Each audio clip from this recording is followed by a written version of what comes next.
اور یہ حدیث کا میں آپ کو خلاصہ پیش کروں گا. امیزنگ اسٹوری ہے, کمال کا سبق آموز واقعہ ہے. چلے ایک چھوٹی سی بات اور کر لو, اشارہ کہہ کے نکل جاؤں گا.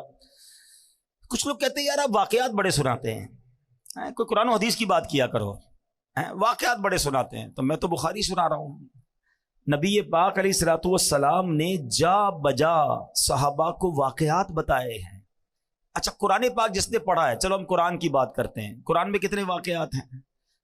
100 سے زیادہ واقعات قرآن میں. سورہ بقرہ کو بقرہ کیوں کہتے ہیں؟ بقرہ کہتے ہیں گائے کو, اس میں گائے والا واقعہ ہے. سورہ نمل چیونٹی کی سورت, چیونٹی کا واقعہ ہے. ٹھیک ہے جناب. سورہ کہف میں 3 واقعات موجود ہیں. ٹھیک ہے نا. تو واقعات ہی واقعات ہے, 100 کے قریب واقعات. سورہ یوسف پورا حضرت یوسف علیہ السلام کی سیرت کا واقعہ موجود ہے. تو نہ جانے کیوں ان کو پرابلم ہے. ایکچولی پہلے سمجھے بات, قرآن میں واقعات کیوں ہیں, حدیث میں واقعات کیوں ہیں. اب سائنس جا کر سمجھی ہے. اب آپ دیکھیں بچوں کو کوئی بھی بات سکھانی ہوتی, کوئی سٹوری سناتے ہیں اسکول میں. کیوں سناتے ہیں؟ سٹوری سے بات سمجھ آ جاتی ہے, فٹ ہو جاتی ہے ادھر. یہ انسان کی سائیکی ہے, انسان کی نفسیات ہے. قرآن کا اسلوب ہے, قرآن کا انداز ہے کہ سمجھانا ہے تو پچھلی قوموں کے واقعات قرآن نے بیان کیے, پھر سمجھایا انہوں نے ایسا کیا تم نہ کرنا ورنہ وہ برباد ہوئے تم بھی برباد ہو جاؤ گے. بالکل اسی طرح احادیث میں واقعات بھرے ہوئے ہیں. تو جن کو واقعات سے پرابلم ہے لگتا ہے انہوں نے خود قرآن و حدیث نہیں پڑھی ہے. اب میں بخاری شریف کا واقعہ سنانے جا رہا ہوں, اب غور سے سنیے گا.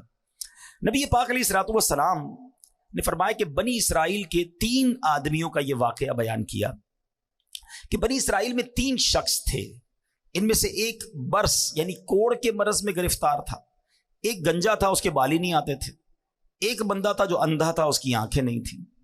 اب اللہ کریم کی طرف سے ان کا امتحان سلیکٹ ہوا کہ ان کا امتحان کرنا ہے. تو اب کیا ہوا, ایک انسانی صورت میں فرشتہ آیا اور اس نے آ کر پہلے برس کے مریض سے پوچھا, جس کے جسم پر کوڑ کا مرض تھا, کہ تجھے سب سے زیادہ کیا چیز پسند ہے. تو یہ انسان کی فطرت ہے کہ وہ وہی پسند کرتا ہے جو اس کے پاس نہیں ہوتی ہے. یہ ایک انسان کی پرابلم ہے. تو اس کے جسم پر سفید داغ تھے, دھبے تھے, کوڑ کا مرض تھا. کہ مجھے اچھا رنگ اور صاف جلد بڑی پسند ہے. فرشتے نے اس کے جسم پر ہاتھ پھیرا. ہاتھ پھیرنا تھا کہ اس کا جسم بالکل صاف ستھرا ہو گیا, جلد بھی صاف ستھری ہو گئی, کوڑ کا مرض ختم ہو گیا. اب اس سے پوچھا تجھے کون سا مال زیادہ پسند ہے؟ تو وہ کہتا ہے مجھے اونٹ بڑے پسند ہیں. تو فرشتے نے اس کو ایک حاملہ اونٹنی دی, بچہ دینے والی اونٹنی دی اور برکت کی دعا دی اور فرشتہ چلا گیا. اب فرشتہ گنجے کے پاس آیا کہ تجھے کیا پسند ہے؟ کہتا میری تو تمنا یہ بس بال آ جائے, سر پہ بال ہی نہیں ہے, بڑی کوشش کی ہے مگر بال نہیں ہے. تو فرشتے نے اس کے سر پر ہاتھ پھیرا, بہترین بال آ گئے, بڑا خوبصورت بال آ گئے. کہا اچھا بتا مال کون سا پسند ہے؟ تو وہ کہتا ہے کہ بس مجھے گائے بڑی پسند ہے. اس زمانے میں جانور مال ہوتا تھا. اب بھی جو گاؤں گوٹھ کے لوگ ہیں نا, شاید شہر والوں کو سمجھنا آ رہا ہو کہ پیسے مانگنے تھے, گاڑیاں مانگنی تھی, کیا کسی نے اونٹ مانگا, کسی نے گائے مانگی. گاؤں گوٹھ کے لوگوں کے لیے اب بھی یہ ان کا مال ہوتا ہے. ہم شہر والے ہمیں شاید اس کا اندازہ نہیں. بہرحال اس نے کہا کہ مجھے گائے بڑی پسند ہے. فرشتے نے حاملہ گائے جو بچہ دینے والی گائے تھی اس کو دی, برکت کی دعا دی اور آگے چلا گیا. اب تیسرے کے پاس پہنچا فرشتہ, وہ کون تھا؟ اندھا. تو فرشتے نے پوچھا کہ تجھے کیا پسند ہے؟ کہتا ہے اندھے کو کیا چاہیے, آنکھیں چاہیے, میں تو دیکھ ہی نہیں سکتا دنیا میں کیا ہو رہا ہے, کاش مجھے آنکھیں مل جائیں. فرشتے نے اس کی آنکھ پر ہاتھ پھیرا, دعا دی, اس کی آنکھیں روشن ہو گئی. پوچھا کون سا مال پسند ہے؟ وہ کہتا مجھے بکریاں بڑی پسند ہیں. فرشتے نے اسے حاملہ بکری دی, بچہ دینے والی بکری دی اور دعا کی, برکت کی اور چلا گیا. اب اللہ کا کرنا دیکھیں کہ جو برس والا تھا اس کو اونٹنی دی تھی, گنجے کو بال بھی دی اور گائے بھی دے دی, اندھے کو آنکھیں بھی مل گئیں اور بکریاں بھی مل گئیں. اب اللہ پاک نے اتنی برکت دی کہ تینوں کے پاس ریوڑ کے ریوڑ ہو گئے, یعنی دوسرے لفظوں میں وہ لاکھوں پتی ہو گئے, کروڑ پتی ہو گئے. اب کچھ عرصے کے بعد وہی فرشتہ دوبارہ گیا ان کے پاس, اور اب اور شکل میں گیا, ایک غریب آدمی کی شکل بنا کر. اور وہ جو برس والا تھا, کوڑی تھا, جس کو برس بھی ٹھیک ہو گیا, بہت ساری اونٹنیاں بھی ہو گئی. تو کہا میں غریب آدمی ہوں. فرشتہ اس کے پاس جا کے کہتا ہے اور میرے پاس کچھ کھانے پینے کو نہیں, زیادہ راہ بھی نہیں ہے. اللہ تعالیٰ نے تجھے کتنی خوبصورت جلد دی ہے, کتنا خوبصورت جسم دیا ہے, اتنے سارے اونٹ بھی دیے ہیں, ایک اونٹ مجھے دے دو تاکہ میں بھی منزل تک پہنچ جاؤں. یہ سن کر وہ ناشکرا انسان بولتا ہے کہ میرے خرچے بہت زیادہ ہیں, میں تجھے کچھ نہیں دے سکتا. اب فرشتہ کہتا ہے میں تجھے جانتا ہوں، تو وہی تو نہیں جس کو کوڑ کی بیماری تھی، لوگ تجھ سے نفرت کرتے تھے، تو غریب اور محتاج تھا، پھر اللہ پاک نے تجھے مال دیا۔ ایک اجنبی سے ایسی باتیں سننے کے بعد اس کو ڈر جانا چاہیے تھا، مگر وہ اکڑ کے کیا کہتا ہے، ایسا بالکل نہیں ہے، یہ مال تو مجھے وراثت میں ملا ہے۔ اللہ اکبر۔ اب فرشتے نے جب اس کی ناشکری والے الفاظ سنے نا تو کہا اگر تو اپنی بات میں جھوٹا ہے اور اگر ایسا ہی ہے تو اللہ تجھے ویسا ہی کر دے جیسا پہلے تو تھا۔ اب فرشتہ گنجے کے پاس آیا، اس کے پاس بھی مال، اس کے پاس بہت ساری گائیں، سر پر بال بھی ہیں۔ اس نے کہا کہ مجھے اللہ کی راہ میں کچھ دے دو، ایک گائے مجھے دے دو، میں غریب آدمی ہوں۔ کہ نہیں میں تمہیں کچھ نہیں دے سکتا۔ کہ تو وہی تو نہیں جس کے سر پر بال بھی نہیں تھے اور کچھ مال بھی نہیں تھا، اللہ نے تجھے دیا۔ کہتا نہیں مجھے وراثت میں ملا ہے، یہ میں نے سب کمایا ہے۔ فرشتے نے کہا اگر تو جھوٹا ہے تو تو بھی ویسا ہی ہو جائے جیسا پہلے تھا۔ اب تیسرے کے پاس آیا، اندھے کے پاس، آنکھیں مل چکی تھی، غریب مسافر بن کر کہتا ہے کہ اللہ نے تجھے آنکھ کی نعمت بھی دی ہے، میں اسی رحمان کا تجھے واسطہ دیتا ہوں، مجھے ایک بکری دے دو تاکہ میں اپنی منزل پر پہنچ جاؤں۔ اچھا وہ جو اندھا تھا نا، جو آنکھ والا ہو گیا، اس کو اپنا دور یاد آ گیا کہ ایک زمانے میں میں بھی بڑا غریب تھا، میرے پاس بھی کچھ نہیں تھا، آج ایک غریب میرے دروازے پر آیا ہے۔ وہ بولا بھائی میں تو پہلے اندھا تھا، اللہ نے مجھے آنکھیں دی، یہ کرم رب نے کیا۔ ارے میرے پاس کچھ بھی نہیں تھا، یہ اللہ نے مجھے سارا مال دیا ہے، یہ میری بکریاں ہیں، جتنی چاہیے اس میں سے تم اٹھا کر لے جاؤ۔ اللہ اکبر۔ وہ فرشتہ کہتا ہے تمہارا مال تمہیں مبارک ہو، یہ سارا مال اپنے پاس رکھ، تینوں کا امتحان لیا گیا تھا، تیرے لیے اللہ پاک کی رضا ہے اور تیرے دونوں دوستوں یعنی کوڑی اور گنجے کے لیے اللہ پاک کی ناراضی ہے۔ یہ بخاری شریف کا واقعہ ہے، یہ حدیث پاک ہے، مگر کتنا درس ہے اس میں ہمارے لیے۔ ہم روتے ہیں اللہ کی بارگاہ میں، ہم گر گڑاتے ہیں، بلکہ سچی بات یہ کہ 10 سال پرانا والا وقت یاد کرو نا، کہ پہلے جیسے ہم ہیں تقریباً لوگوں کو اللہ نے پہلے سے اچھا کر دیا ہے، آسانیاں دے دی ہیں، بہتریاں آ گئی ہیں، مگر زبان ہے کہ شکر ادا نہیں کرتی ہے، زبان ہے کہ ناشکری ختم نہیں ہو رہی۔ اور پھر لوگ کہتے ہیں میں نے کمایا ہے، یہ میری محنت ہے، یہ میرا سارا کمایا ہوا ہے۔ ارے میں اور آپ کیا چیز ہے؟ جو دیا ہے وہ رب نے دیا ہے، خدا کی قسم۔ اللہ نہ چاہتا نا ہم الٹے بھی لٹک جائیں، کچھ نہیں مل سکتا۔ ہم نے دیکھا ہے بڑی محنت کرنے والے لوگ، نہیں ملنا ہوتا نہیں ملتا، اور جب اللہ نصیب میں لکھ دے تو بندے کو پتہ ہی نہیں ہوتا کدھر سے آ رہا ہے۔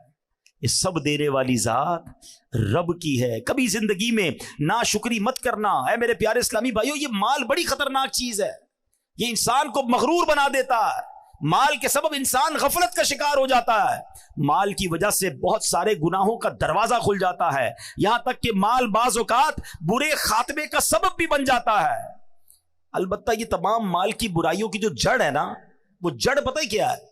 جب انسان اس سارے مال کو اپنی ملکیت سمجھ لے، جب آدمی مال کو اپنی ذاتی ملکیت سمجھتا ہے، خون پسینے کی کمائی سمجھتا ہے، تو اب غرور آنا شروع ہو جاتا ہے۔ اللہ اکبر۔ خود پسندی آنا شروع ہو جاتی ہے، میں نے کیا ہے۔ نہیں جناب، اللہ کرے کہ اچھا ایسے لوگوں کو پتہ ہے پھر معاذ اللہ زکوٰۃ بھی ٹیکس لگتی ہے کہ زکوٰۃ اور صدقہ میں نے کمایا اور اللہ کی راہ میں دے دوں، جب میرا ہے میں نے کیا میں کیسے دے دوں؟ اور ایک وقت آتا ہے زکوٰۃ دینے کا بھی جی نہیں چاہتا ہے۔ اے میرے پیارے اسلامی بھائیوں، ہم میں سے کوئی بھی سونے کا چمچ لے کر منہ میں پیدا نہیں ہوا۔ ہم جب دنیا میں آئے تھے تو خالی ہاتھ تھے، ارے جسم پر لباس بھی نہیں تھا۔ رب نے ہمارے ماں باپ کے دلوں میں رحم ڈالا، انہوں نے لباس پہنایا، انہوں نے کھانا کھلایا، مگر عطا کس نے کیا؟ وہ رب نے کیا۔ کاش ہمارا یہ ذہن بن جائے کہ جو کچھ میرے پاس ہے وہ میرا نہیں ہے، میرے رب نے دیا ہے، یہ اللہ کی عطا ہے، وہ جب چاہے واپس لے سکتا ہے۔ میں آپ کو ریسنٹ مثال دے دیتا ہوں نا، پرانی باتیں تو چھوڑو۔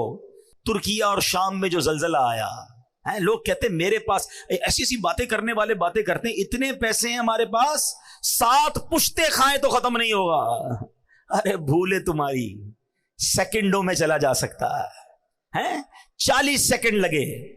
میں تو موجود تھا نا، میں 6 تاریخ کو زلزلہ آیا، میں 7 کو ترکیہ پہنچا، ہماری موجودگی میں بھی زلزلے آ رہے تھے، یعنی میں نے اپنی آنکھوں سے دیکھا بڑی بڑی بلڈنگیں، عالی شان بلڈنگیں، لگژری فلیٹس، کروڑوں روپے کے وہ فلیٹس ہوں گے، علاقہ بتا دیتا ہے۔ گھر موجود ہے اور لوگ زمین پہ پڑے ہوئے ہیں، ہمت نہیں ہو رہی بلڈنگ میں جانے کے لیے۔ ہم نے ساری رات روڈ پہ گزاری، ہمارا فیضان مدینہ سامنے تھا، اسلامی بھائیوں نے کہا اندر کمبل بھی پڑے ہوئے ہیں, کسی نے کہا تکیہ بھی ہے, کسی نے کہا فریج میں سامان کھانے پینے کا بھی. ہمارے پاس کھانا بھی نہیں تھا, کھانے کو کچھ نہیں تھا, ایک ڈبل روٹی میں ہم نے تھوڑا تھوڑا کھایا. تو کسی نے کہا جا کے لے آؤں, تو کسی نے کہا نہیں اندر مت جانا, ہلکا سا بھی جھٹکا آیا تو پوری بلڈنگ میں کریکیں گر جائے گی.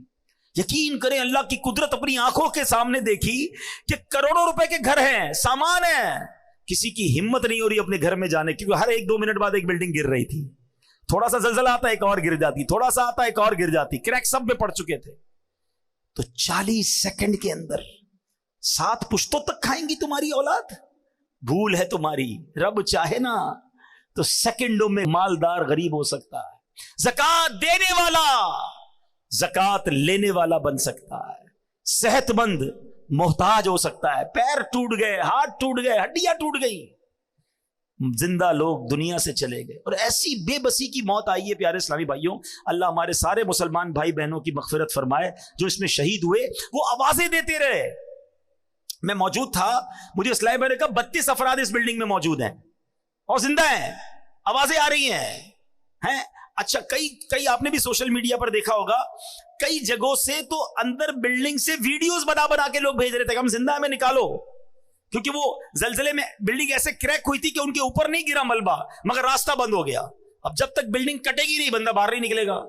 تو بچے اندر, عورتیں اندر, مرد اندر, مگر کوئی نکال نہ پایا.